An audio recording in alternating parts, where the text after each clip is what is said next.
নমস্কার বন্ধুরা, ইতিহাসের ইতিকথার নতুন পর্বে আপনাদের সকলকে স্বাগত।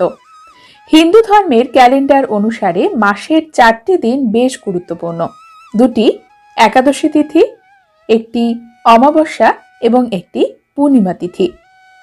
প্রত্যেকটি তিথির নিজস্ব গুরুত্ব এবং মাহাত্ম্য রয়েছে।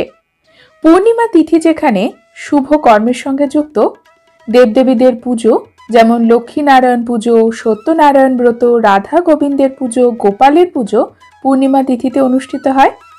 সেই রকম অমাবস্যা তিথিতে আমরা পূর্বপুরুষদের উদ্দেশ্যে শ্রাদ্ধ, তর্পণ, পিণ্ডদান করি। অর্থাৎ আমাদের আগে এই পৃথিবীতে আমাদের পূর্বপুরুষেরা যারা বেঁচে ছিলেন, আজ নেই, তাদের উদ্দেশ্যে, তাদের আত্মার শান্তির উদ্দেশ্যে আমরা অমাবস্যা তিথিতে পুজো করি। হিন্দু ধর্ম ছাড়াও পৃথিবীর বেশ কিছু ধর্মে অমাবস্যা তিথির বিশেষ গুরুত্ব রয়েছে। আজকের পর্বে আমরা জানব অমাবস্যা তিথিতে আমাদের কি খাওয়া উচিত এবং কেমন ভাবে চলা উচিত, অমাবস্যা তিথিতে কোন খাবার গ্রহণ করব এবং কি বর্জন করব। আসুন জেনে নিই আজকের পর্ব থেকে। পূর্ণিমা তিথি এবং একাদশী তিথির মতো বহু ব্যক্তিরা অমাবস্যা তিথিতে উপোস রাখেন।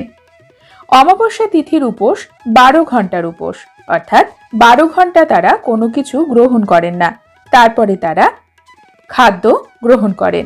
এক্ষেত্রে অমাবস্যা তিথিতে অনেকে চাল বা গমের তৈরি খাবার খান না, ফল, দুধ এই ধরনের খাবার খেয়ে থাকেন এবং বিকল্প খাবার যেমন সাবুদানা, মাখানা এই ধরনের খাবার গ্রহণ করেন।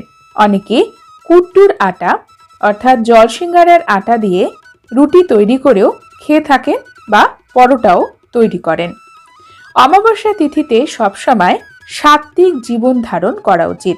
এই তিথিতে কখনোই আমাদের তামসিক বা রাজসিক খাদ্য গ্রহণ করা উচিত নয়। অমাবস্যা তিথিতে আমরা যে পায়েস রান্না করব, যাদের বাড়িতে পুজো হয়, সেই পায়েসে বলা হয় চিনির বদলে গুড় দিতে, গুড় দিয়ে পায়েস রান্না করতে। অমাবস্যা তিথিতে খাবারে পেঁয়াজ রসুনের ব্যবহার করবেন না। এই দিনে সম্পূর্ণ নিরামিষ আহার গ্রহণ করুন এবং রান্নাতে অতিরিক্ত তেল মশলার ব্যবহারও করা উচিত নয়। অমাবস্যা তিথিতে বাসি খাবার গ্রহণ করা উচিত নয়। আসুন জেনে নিই অমাবস্যা তিথিতে কোন খাবারগুলি গ্রহণ করতে বলা হয়। বেশ কিছু সবজি যেগুলো আমরা প্রায় ব্যবহার করি রান্নাতে, যেমন করলা, কাঁচা কলা, এছাড়া চিচিঙ্গা, ঝিঙ্গা, পটল এবং সাদা কুমড়ো, মিষ্টি কুমড়ো এই ধরনের সবজি অমাবস্যা তিথিতে খাওয়া যেতে পারে। অন্যদিকে গাজর, বিট, ফুলকপি, বাঁধাকপি এই সবজিগুলি অমাবস্যা তিথিতে খেতে মানা করা হয়। অমাবস্যা তিথিতে শিম, বরবটি এই সবজিগুলো আমরা গ্রহণ করতে পারি। এছাড়া কচু জাতীয় যে কোনো ধরনের সবজি আমরা খেতে পারি। গাটি কচু খাওয়া যেতে পারে। এছাড়া ওলও খাওয়া যায় অমাবস্যা তিথিতে। অমাবস্যায় মাছ, মাংস, ডিম, পেঁয়াজ রসুনের ব্যবহার নিষিদ্ধ। অমাবস্যা তিথিতে এই খাবারগুলি ছাড়াও আমাদের বেশ কিছু নিয়ম পালন করা উচিত। অমাবস্যা তিথিতে ঘরবাড়ি ভালোভাবে পরিষ্কার পরিচ্ছন্ন করতে হয় এবং বাড়ির অন্ধকারময় স্থানে একটি করে ঘিয়ের প্রদীপ অবশ্যই জ্বালাবেন।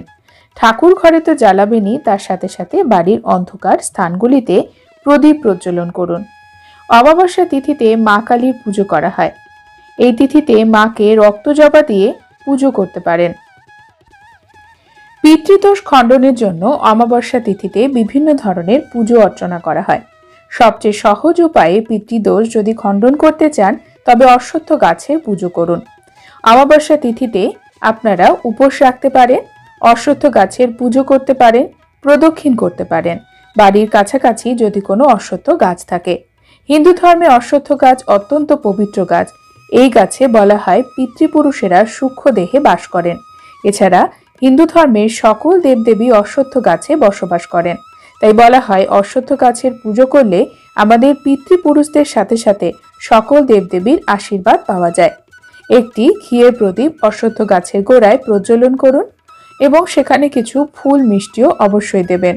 তার সাথে সাথে অশ্বত্থ গাছের পরিক্রমা করতে পারেন বিজোড় সংখ্যায় 1 বার, 3 বার, 5 বার, 7 বার, 9 বার, 11 বার, এইভাবে বিজোড় সংখ্যায় অশ্বত্থ গাছের পরিক্রমা করতে পারেন। এতে গ্রহদোষও কাটে। বন্ধুরা, অনেকেই অমাবস্যা তিথিতে মহাদেবের অর্চনা করেন। সেক্ষেত্রে মহাদেবের পুজোর জন্য উপোস রাখেন। প্রদোষকালে পুজো করার সবথেকে উপযুক্ত সময়। মহাদেবের পুজো অর্চনার জন্য পঞ্চামৃত অবশ্যই ব্যবহার করবেন। এছাড়া এই পঞ্চামৃতর সাথে সাথে মহাদেবকে গঙ্গা জল দিয়ে স্নান করাতে পারেন, অভিষেক করতে পারেন। মহাদেবের পছন্দের ফুল বেলপাতা অর্পণ করবেন।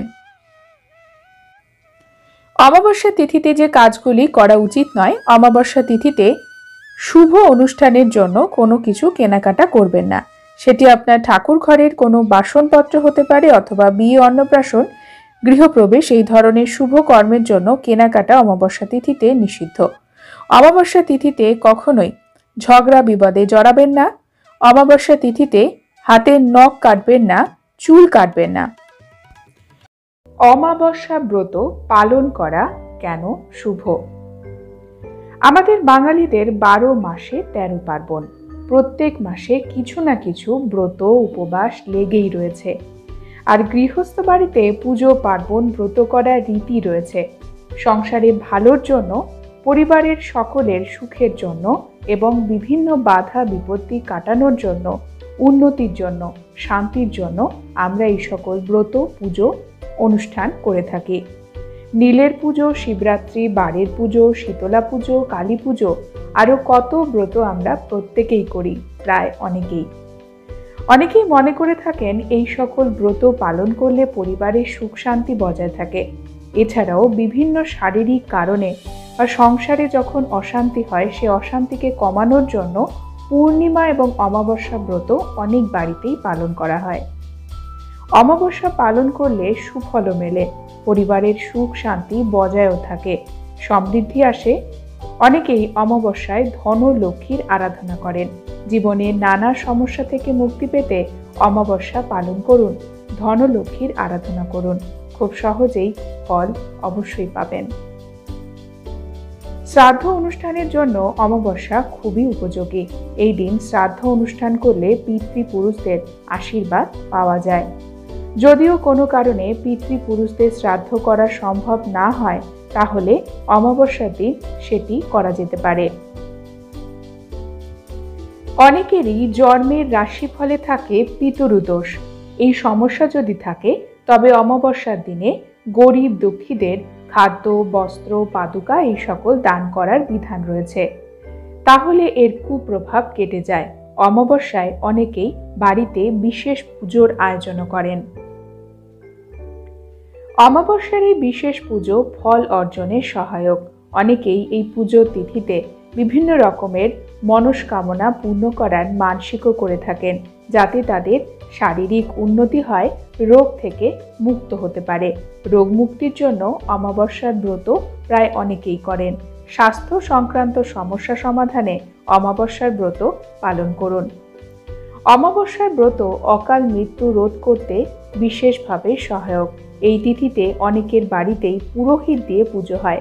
অমাবস্যার পুজো পরিবারের সমৃদ্ধি বৃদ্ধি করে, ব্যবসার প্রসার ঘটাতে সাহায্য করে। এই তিথিতে বিশেষ পুজো করলে সহজেই আপনি কাজের ক্ষেত্রে বাধা বিপত্তি কাটিয়ে উঠতে অবশ্যই পারবেন।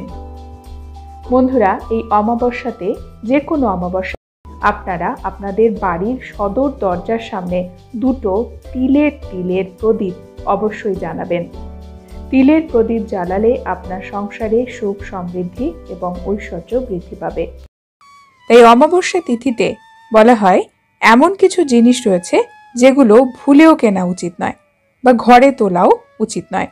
আসুন জেনে নিই আজকের পর্বে অমাবস্যা তিথিতে কোন জিনিসগুলি কেনা আমাদের জীবনের মস্ত বড় ভুল হতে পারে। পূর্ণিমা তিথিতে মা লক্ষ্মীর অর্চনা হয় এবং দেবতা সংক্রান্ত যে কোনো ধরনের শুভ কাজ করা যায়। কিন্তু অমাবস্যা তিথি যেহেতু প্রেত কর্ম বা পিতৃপুরুষদের সঙ্গে সম্পর্কিত, এই অমাবস্যা তিথিতে পুজো সংক্রান্ত কোনো রকম শুভ জিনিস কিনবেন না। অমাবস্যা তিথিতে কখনোই আপনারা ফুল, পুজোর জন্য নতুন থালা বা কোনো শুভ অনুষ্ঠান রয়েছে বাড়িতে, সেটি বিবাহ, অন্নপ্রাশন বা অন্য কোনো শুভ অনুষ্ঠান রয়েছে, যেমন গৃহপ্রবেশও হতে পারে, সেক্ষেত্রেও নতুন পোশাক কেনাও উচিত নয়। এটিকে অপবিত্র হিসেবে মনে করা হয়।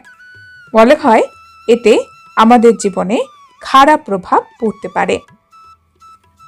অমাবস্যা তিথিতে কখনোই ঝাড়ু কেনা উচিত নয়। হিন্দু ধর্মের গ্রন্থগুলিতে মা লক্ষ্মীর সঙ্গে ঝাড়ুর একটি সম্পর্ক রয়েছে, সেটি দেখা হয়, কারণ ঝাড়ু সমস্ত কিছু পরিষ্কার করে। অমাবস্যা তিথিতে কখনোই ঝাড়ু কিনবেন না। এতে পরিবারে নেগেটিভ এনার্জি আসতে পারে এবং তার ফলে আপনাদের সংসারে সদস্যদের মধ্যে স্বাস্থ্য সংক্রান্ত সমস্যা দেখা দিতে পারে। অমাবস্যা তিথিতে খাদ্য সামগ্রী, বিশেষ করে আটা, ময়দা, নতুন চালের বস্তা, এগুলো কিন্তু কেনা উচিত নয়। এতে আমাদের জীবনে খারাপ প্রভাব পড়তে পারে। অমাবস্যা তিথিতে ডাল কেনাও উচিত নয়। এছাড়াও আমাদের খাবারের জন্য আমরা যে তেল ব্যবহার করি সেটিও অমাবস্যা তিথিতে কিনবেন না। অর্থাৎ কোনো ধরনের খাদ্য সামগ্রী, সেটি চাল, ডাল, আটা অথবা তেল, এগুলো অমাবস্যা তিথিতে কেনা বর্জনীয়। অন্য দিনে অবশ্যই কিনুন। অমাবস্যা তিথিতে ধারালো কোনো রকম বস্তু কিনবেন না। সেটি কাঁচি হতে পারে, ব্লেড হতে পারে, ছুরি হতে পারে। এটি অমাবস্যা তিথি ছাড়া অন্য তিথিতে আপনার প্রয়োজন অনুসারে আপনি কিনতে পারেন। অমাবস্যা তিথিতে নেশা জাতীয় বস্তু কেনাও উচিত নয়। বন্ধুরা, আজকের পর্ব এই পর্যন্তই। পরবর্তী পর্বে নতুন একটি বিষয় নিয়ে আপনাদের সঙ্গে কথা হবে। ততক্ষণ সকলে সুস্থ থাকুন, ভালো থাকুন, আর পুরো ভিডিওটি দেখার জন্য আপনাদের অসংখ্য অসংখ্য ধন্যবাদ।